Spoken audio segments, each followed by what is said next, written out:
अस्सलाम वालेकुम नाजरीन, आप देख रहे हैं ZH एंटरटेनमेंट। मैं हूं ज़हीर अहमद। नाजरीन, आज माजी में बहुत ज़्यादा पीछे जाने का दिल कर रहा है, हमारी पैदाइश से भी बहुत पहले, बहुत ही पहले। और उम्मीद है कि आपको ये वीडियो पसंद आएगी। नागिन फ़िल्म का हम रिव्यू देंगे। 1959 की फ़िल्म है। खलील कैसर साहब इसके डायरेक्टर थे, जिनको बेस्ट डायरेक्टर का अवार्ड भी मिला था। पहली उर्दू फिल्म थी उनकी एज ए डायरेक्टर। और इससे मुतलिक हम दिलचस्प खबरें बताएंगे आपको और नागिन का रिव्यू भी देंगे। नागिन के जो डायरेक्टर थे खलील कैसर साहब थे, इसकी कास्ट में शामिल थे यूसुफ खान साहब, नीलो, हुस्ना, रतन कुमार, साकी और इसके अलावा अजमेरी अब्बास क्या था वो, परवीन बेगम थी, फिर नज़र साहब ने अहम किरदार अदा किया था। तो इसके हवाले से बात करेंगे।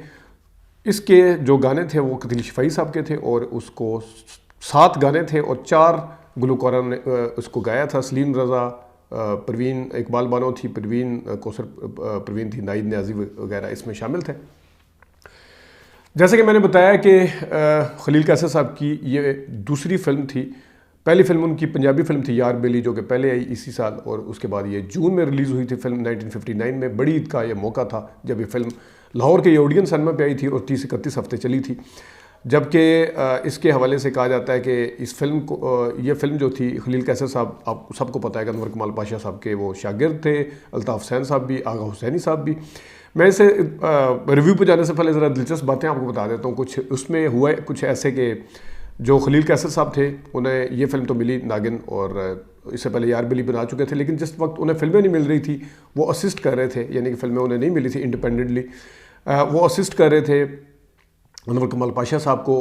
और उस ज़माने MS डार साहब, जो कि असलम डार साहब के वालिद साहब थे, वो भी प्रोडक्शन मैनेजर थे। अगरचे एज ए डायरेक्टर उन्होंने फिल्म बनाई हुई थी कुंदन बहुत पहले, और एक और फिल्म भी बनाई थी। लेकिन जिस वक्त अनवर कमाल पाशा साहब ने दुल्हा भट्टी बनाई, उससे पहले भी वो पंजाबी फिल्में बना चुके थे, लेकिन ज़्यादातर जो अनवर कमाल पाशा साहब थे वो गुमनाम और दो आंसू और गुलाम इसके हवाले से जाने चाहते थे। तो जब दुल्हा भट्टी बनाई तो उसके प्रोडक्शन मैनेजर, जो जिस तरह मैंने बताया गया, MS डार साहब थे। तो MS डार साहब ने आके अनवर कमाल पाशा साहब को कहा कि आपका बड़ा नाम है, उर्दू फिल्मों के हवाले से आपकी बड़ी पहचान है, अजीब सा लगेगा आपने ये पंजाबी फिल्म बनाई है तो इसके ऊपर जो है आप अपना नाम ना दें। अनवर कमाल पाशा साहब को उन्होंने डबल माइंडेड कर दिया, इन्हें वो सोच विचार में पड़ गए कि ये क्या कंफ्यूज कर दिया उन्हें, तो क्या करूं। तो उन्हें शायद इनकी बात ठीक लगी और उन्होंने टाइटल पर अपना नाम देने की बजाय प्रोडक्शन मैनेजर जो थे वो MS डार साहब, उनका नाम दे दिया। फिल्म जो थी जब रिलीज़ हुई तो वो सुपर डुपर हिट हो गई। तो जब ये हिट हुई तो उस पर अनवर कमाल पाशा साहब नाराज़ भी हुए। अब पूरी हर तरफ चर्चा मिल गया कि MS डार साहब की फिल्म है। स्टूडियो के अंदर जो थे, जो शूट करते थे, उन्हें पता था किसने बनाई है, लेकिन बाहर की दुनिया में यह चर्चा हुआ कि MS डार साहब की फिल्म बड़ी हिट हुई, बड़ी सुपर डुपर हिट हो गई।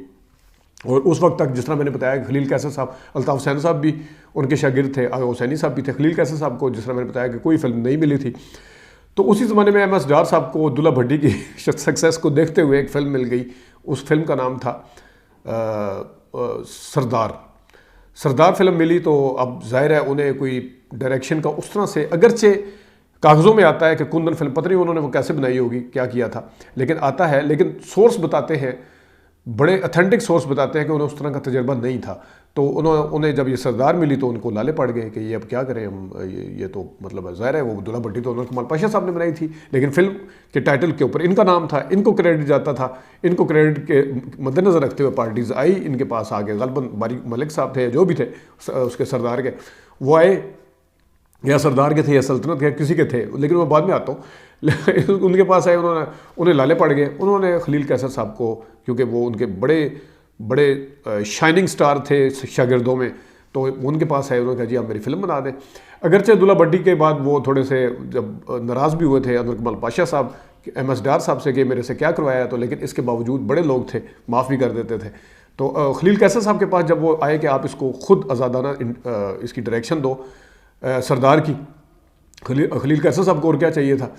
खलील कैसर साहब ने अपने उस्ताद से पूछा, अनवर कमाल पाशा साहब से, कि अब मैं क्या करूं। उन्होंने कहा जी ठीक है जी, हाँ दे दे बिल्कुल कोई बात नहीं। तो बड़ी बात है, बड़े लोग थे। तो इस तरह से अनवर कमाल पाशा जो खलील कैसर साहब ने सरदार की डायरेक्शन दी, सरदार रिलीज़ हुई, MS डार साहब का एक और छक्का लग गया, बगैर कुछ किए जनाब उनका एक और नाम हो गया, फिल्म हिट हो गई। इस तरह उन्हें जनाब साहब हर तरफ चर्चा होने लगा। खलील कैसर साहब को क्योंकि अंदर पता था कि ये इंडिपेंडेंटली इन्होंने बनाई है फिल्म, तो दूसरी लोगों को भी पता चला, लेकिन बहरहाल ऊपर की दुनिया में, बाहर की दुनिया में जो था वो इनका चर्चा हुआ। इन्हें फिर एक और फिल्म मिली सल्तनत। अब उनको मजीद वाले पड़ गए, अब क्या करें, लेकिन चारों ने चार, जाहिर है खलील कैसर साहब उनके लिए कितनी फिल्में बना सकते थे। ऊपर से खलील कैसर साहब को भी फिल्म मिल गई यार बेली। तो जब इनके पास सल्तनत आई, सल्तनत पहले आ गई थी, तो वो उनको चारों ने चार खुद बनानी पड़ी MS डार साहब को। और वहाँ पे फिर वो भांडा फूट गया, क्योंकि उस फिल्म का जो रिजल्ट था वो डेड फ्लॉप फिल्म हुई सल्तनत। और इस तरह जो यार बेली के बाद पहली बाकायदा तौर पे उर्दू फिल्म जो खलील कैसर साहब को मिली वो नागिन मिली। तो ये कुछ दिलचस्प बातें थी इस फिल्म की। एक जो सबसे अहम चीज़ है, मैंने कास्ट आपको बता दी है, सुल्तान हुस्ना, यूसुफ़ान, नीलो और हुस्ना और साकी और नज़र वगैरह, लेकिन इसमें सुल्तान रईस साहब भी थे। ढूंढने से आपको सुल्तान रईस साहब इसमें नहीं मिलेंगे, लेकिन थे, वो देख लें एक्स्ट्रा। और वही यूसुफ खान साहब इसमें विलन थे और बड़ा शानदार किरदार अदा किया। अब आते हैं फिल्म के रिव्यू की तरफ। फिल्म जो थी ये, इसका पहला अगर हम देखें तो एक गाना है सलीम रज़ा साहब का, मेला तेरा ना मेरा, सुनिएगा ज़रा।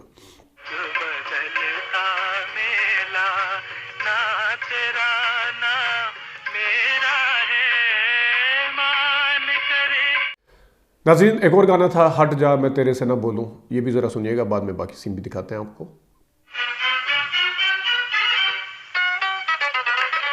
हट जाओ मैं तुमसे ना बोलूं रे, हट जाओ।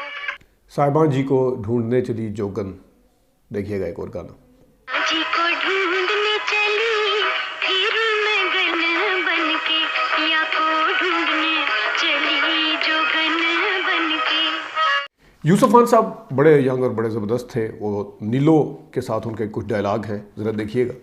मुझे ठुकरा कर अपनी तबाही को आवाज ना दो कोयल, मत भूलो कि मैं नवाब हिश्मत खां का भतीजा हूँ, और तुम एक मामूली नाचने वाली भिखारन। ये भिखारन भी तुम। रतन कुमार साहब वैसे बच्चे लगते हैं, वज़ीर अली साहब के भाई थे, नज़ीर अली गालिबन इनका नाम था, वज़ीर अली जिन्होंने आपका खादम और मासूम बनाई थी। तो ये देखने में बड़े, इनकी लुक जो थी मुझे तो आज तक नहीं समझ आई कि ये हीरो हैं या इसमें बच्चे हैं, मुझे नहीं समझ आती। और ख़ासतौर पे तलवारों की लड़ाई है वो देखिएगा, यूसुफ खान और रतन कुमार की। सब पता चलता कि यूसुफ खान हार सकते हैं, लेकिन हीरो था ज़रा रतन कुमार, उसने जीता था, लेकिन लड़ाई देखिएगा।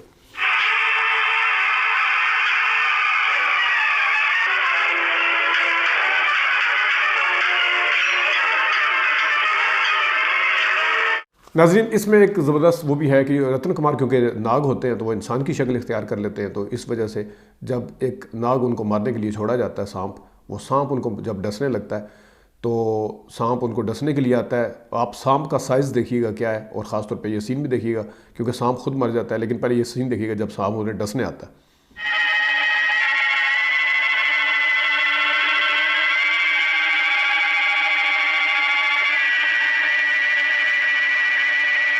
नाज़रीन आपने देखा सांप जब डसता है और उसके बाद रतन कुमार की आंख खुलती है, आंख खुलने के बाद वो सांप को उठा के इस तरह देखता है किसी चीज़ से, वो जो लंबा सा सांप था वो छोटा हो जाता है। ज़रा देखिए,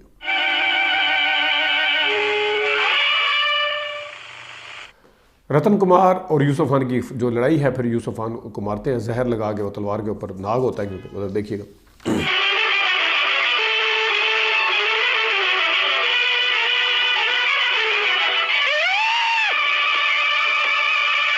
नाज़रीन कहानी अजीज़ मेरठी ने इसकी लिखी थी और इसमें रतन कुमार का डबल रोल था। एक होता है जो वो नाग होता है, दूसरा जो होता है आम बंदा होता है, और इसके घर में जो पलता है किसी जगह जाके, और जो नाग होता है वो अमीर जगह पे जाके पलता है, अमीराना उसमें।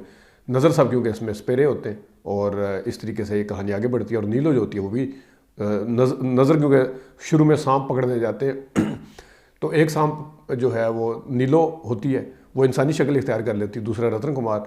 और किस तरीके से ये मेरे ख्याल में सांपों के ऊपर शायद पाकिस्तान के अंदर बनने वाली, अगर मैं गलती पे नहीं हूँ, अगर उस ज़माने के जो पुराने गुरु लोग हैं, पंडित हैं, वो भी मुझे ठीक कर सकते हैं, लेकिन भरपूर तरीके से जो फिल्म बनाई गई थी वो इसी उस पर बनाई गई थी, ये जो नागन और उस पर स्पेरे के ऊपर। तो इस तरीके से ये फिल्म जो थी ये चली, और इसमें सुल्तान रईस साहब का भी किरदार था, लेकिन सुल्तान रईस साहब उस किरदार में कहीं आपको नज़र नहीं आते, वो एक्स्ट्रा का किरदार था, ऊपर ऊपर फाइट और पता नहीं क्या क्या, लेकिन आपको ढूंढने से नहीं मिलते। और वही सुल्तान रईस साहब फिर आगे जाके उन्होंने किस तरह झंडे गाड़े किस तरह इस विलन के और उस ज़माने के जो हीरो थे 50s के, यूसुफ खान साहब, उनके साथ उन्होंने काम किया और उनसे ज़्यादा बड़े किरदार अदा किए। इसका ये मतलब नहीं है कि यूसुफ खान साहब छोटे अदाकार थे, वो भी बहुत बड़े अदाकार थे, लेकिन सुल्तान अली साहब ने जिस तरीके से अपनी जगह बनाई वो काबिल तारीफ़ और काबिल दीद है उसके हवाले से। तो ये था कुछ नागन के हवाले से कुछ तबसरा और तज्जिया। उम्मीद है आपको अच्छा लगा होगा। अपना ख्याल रखिएगा। अभी तक के लिए इतनी इजाज़त दीजिए। अल्लाह हाफ़िज़।